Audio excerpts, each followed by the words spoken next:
నమస్కారం. మనం ఆరోగ్యంగా ఉండాలంటే నిజంగా ఖరీదైన ఆహారం తినాలా? లేదంటే మంచి ఆరోగ్యానికి రహస్యం మన చుట్టూ దొరికే సాధారణ పదార్థాల్లోనే దాగి ఉందా? ఈరోజు మనం ఈ ప్రశ్నకు సమాధానం వెతకబోతున్నాం. దీనికోసం పండిత్ శ్రీరామ్ శర్మ ఆచార్య గారు రాసిన సర్వసులభ పోషణ్ ఆహార్ స్వాస్థ్య కా ఆధార్ అనే అద్భుతమైన పుస్తకంలోని సారాంశాన్ని చూద్దాం. మన అంశం సమతుల ఆహారం మంచి ఆరోగ్యానికి తాళం చెవి. సరే, ఈ అంశాన్ని పూర్తిగా అర్థం చేసుకోవడానికి మనం ఒక 5 అంచెల ప్రయాణం చేద్దాం. ముందుగా అసలు ఆరోగ్య రహస్యమేంటో తెలుసుకుందాం. ఆ తర్వాత మనం ఎదుర్కొంటున్న ఒక పెద్ద సంక్షోభం గురించి, దాని వెనుకున్న అసలు కారణం గురించి చూద్దాం. ఇక అక్కడి నుండి పరిష్కారమేంటో అన్వేషించి చివరగా ఒక వ్యక్తి ఆరోగ్యం మొత్తం దేశ సంపదగా ఎలా మారుతుందో చర్చిద్దాం. రైట్, మనం మొదటి భాగంలోకి అడుగుపెడుతున్నాం, ఆరోగ్య రహస్యం. అయితే ఆ రహస్యమేంటో తెలుసుకునే ముందు అసలు మనం ఎంత పెద్ద సమస్య గురించి మాట్లాడుతున్నామో అర్థం చేసుకోవాలి. ఇప్పుడు రాబోయే ఒక సంఖ్య మనల్ని ఒక్క క్షణం పాటు షాక్కి గురిచేయొచ్చు. ఈ సంఖ్యను చూడండి, 1369. దీనర్థమేంటో తెలుసా? ఈ పుస్తకంలో ప్రస్తావించిన ప్రపంచ ఆరోగ్య సంస్థ నివేదిక ప్రకారం మన భారతదేశంలో కేవలం పోషకాహార లోపంతో ప్రతిరోజు 1369 మంది పిల్లలు చనిపోతున్నారు. ఇది కేవలం ఒక అంకె కాదు, ప్రతిరోజు వేలాది కుటుంబాల్లో జరుగుతున్న విషాదం. అయితే ఇంత పెద్ద విషాదం మధ్యలో ఈ పుస్తకం మనకొక ఆశాకిరణాన్ని చూపిస్తుంది. ఈ సమస్యకు పరిష్కారం మనందరి చేతుల్లోనే ఉందని, మనకు చాలా దగ్గరగా ఉందని చెబుతుంది.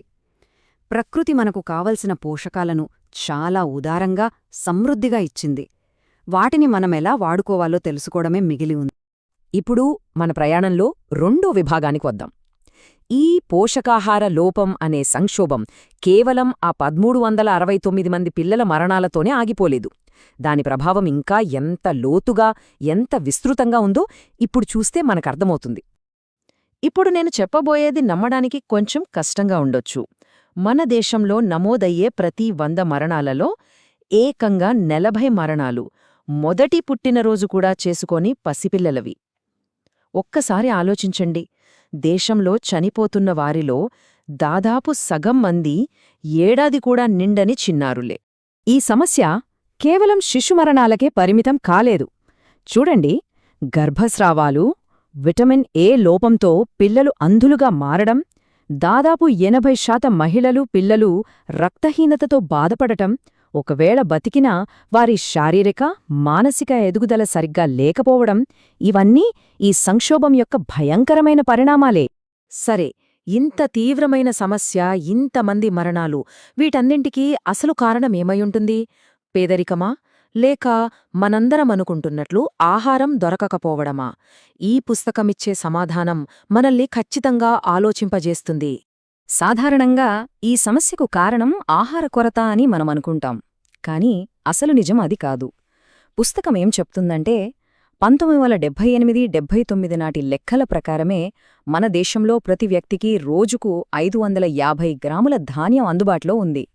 ఇది మన అవసరానికి మించిందే. అంటే సమస్య ఆహారం లేకపోవడం కాదు, దాన్ని ఎలా వాడుకోవాలో తెలియకపోవడం, అంటే జ్ఞానలోపం. మరి ఈ పోషకాలు ఎలా నష్టపోతున్నాయో తెలుసా? అది మన రోజువారీ అలవాట్లలోనే ఉంది. మనం తెల్లగా మెరిసే పాలిష్ బియ్యాన్నిష్టపడతాం, కాని దానివల్ల విటమిన్ B1 పోతుంది. అన్నం వండిన తర్వాత గంజిపారబోస్తాం, దాంతో ఎన్నో పోషకాలు డ్రైనేజీలోకి వెళ్ళిపోతాయి. కూరగాయల తొక్కలు తీసేస్తాం, కాని అసలైన పోషకాలు అక్కడే ఉంటాయి. అతిగా వేయించడం వల్ల విటమిన్లు నాశనమవుతాయి. ఇవన్నీ మనకు తెలియకుండా మనం చేసే పొరపాటు. ఇక్కడే ఒక ముఖ్యమైన విషయం అర్థం చేసుకోవాలి. ఈ సమస్యకు చదువుకు, డిగ్రీలకు సంబంధం లేదు. బాగా చదువుకున్న కుటుంబాల్లో కూడా పోషకాహార లోపం కనిపిస్తుంది. ఎందుకంటే ఇది స్కూల్ ఎడ్యుకేషన్ కాదు, లైఫ్ ఎడ్యుకేషన్. మన ఆహారం గురించి, మన వంటగది గురించి సరైన ప్రాక్టికల్ నాలెడ్జ్ లేకపోవడమే అసలు సమస్య. ఓకే, సమస్యకు మూల కారణం అజ్ఞానమని మనకు తెలిసింది. మరి పరిష్కారమేంటి? చాలా సింపుల్, జ్ఞానమే. ఇప్పుడు ఈ పుస్తకం ఎంత సరళమైన, అందరూ పాటించగలిగే పరిష్కారాలు చూపిస్తుందో చూద్దాం. ముందుగా ఒక పెద్ద అపోహను తొలగించుకోవాలి. ఆరోగ్యంగా ఉండాలంటే మాంసం తినాల్సిందే అని చాలామంది అనుకుంటారు. కానీ సైంటిఫిక్ డేటా ప్రకారం అది నిజం కాదు.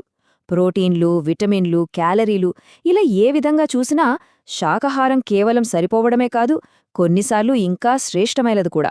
ఉదాహరణకు ఈ టేబుల్ చూడండి. మన రోజువారీ విటమిన్ ఏ అవసరాలు తీర్చుకోవటం ఎంత సులభమో ఇది చూపిస్తోంది. ఖరీదైన టాబ్లెట్స్ అక్కర్లేదు. కేవలం ఒక చిన్న క్యారెట్ ముక్కతో ఒక రోజుకు కావలసిన దానికంటే ఎక్కువ విటమిన్ ఏ లభిస్తుంది. ఒక కప్పు పాలకూర తింటే ఇక చెప్పనక్కర్లేదు. ఇంత సులభం, ఇంత చవక. అంటే దీని సారాంశమేంటి? ప్రతి ఏటా 15,000 మంది పిల్లల జీవితాల్లో చీకట్లు నింపుతున్న ఒక పెద్ద ఆరోగ్య సమస్యకు పరిష్కారం. రోజుకు ఒక్క క్యారెట్.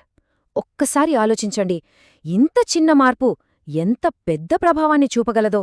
ఆ శక్తి మన చేతుల్లోనే, మన వంటింట్లోనే ఉంది. ఇప్పటిదాకా మనం వ్యక్తిగత ఆరోగ్యం గురించి మాట్లాడాం. ఇప్పుడు కొంచెం పెద్ద చిత్రాన్ని చూద్దాం. మన చివరి, బహుశా అత్యంత ముఖ్యమైన విభాగానికి వచ్చాం. ఒక వ్యక్తి ఆరోగ్యం ఒక దేశ భవిష్యత్తును ఎలా నిర్మిస్తోందో ఇప్పుడు తెలుసుకుందాం. ఈ పుస్తకం ప్రజారోగ్యానికి, దేశ ప్రగతికి మధ్య ఒక స్పష్టమైన సంబంధాన్ని చూపిస్తుంది. చూడండి, రెండో ప్రపంచ యుద్ధంలో నాశనమైన జర్మనీ, జపాన్ లాంటి దేశాలు అంత త్వరగా ఎలా నిలదొక్కున్నాయి? ఎందుకంటే వాళ్లు తమ ప్రజల ఆరోగ్యం మీద, వాళ్ల శక్తి మీద దృష్టి పెట్టారు. ఆరోగ్యకరమైన పౌరులే దేశానికి పునాది. ఇది కేవలం మానవ విషాదం మాత్రమే కాదు, భారీ ఆర్థిక నష్టం కూడా. ఉదాహరణకు, మనం నివారించగలిగే అంధత్వం వల్లే దేశం ఏటా 6,000 కోట్ల రూపాయల ఉత్పాదకతను కోల్పోతోందని ఒక అంచనా. ఇది మనకు కల్పించని ఒక భారీ మూల్యం. ఇదంతా మనల్ని ఒక ప్రాథమిక ప్రశ్నకు తీసుకువస్తుంది. ఒక ఆరోగ్యకరమైన వ్యక్తే సృజనాత్మకంగా, ఉత్పాదకంగా ఉండగలడు. అలాంటప్పుడు ఒక బలమైన దేశానికి అసలైన పునాది ఏమిటి? దీనికి సమాధానమే ఈ విశ్లేషణ యొక్క నీతి. ఒక దేశం యొక్క నిజమైన బలం ఫ్యాక్టరీలలోనో, ఆయుధాలలోనో ఉండదు. అది దాని పౌరుల ఆరోగ్యంలో ఉంటుంది. మరి ఆ ఆరోగ్యానికి పునాది ఎక్కడుంది? ప్రభుత్వ కార్యాలయాల్లోనో, ఆస్పత్రుల్లోనో కాదు. అది మన సొంత వంటగదిలోనే ఉంది. ఆరోగ్యకరమైన భవిష్యత్తును నిర్మించే శక్తి మనం రోజూ తినే ఆహారం గురించి తీసుకునే జ్ఞానవంతమైన నిర్ణయాల్లోనే ఉంది.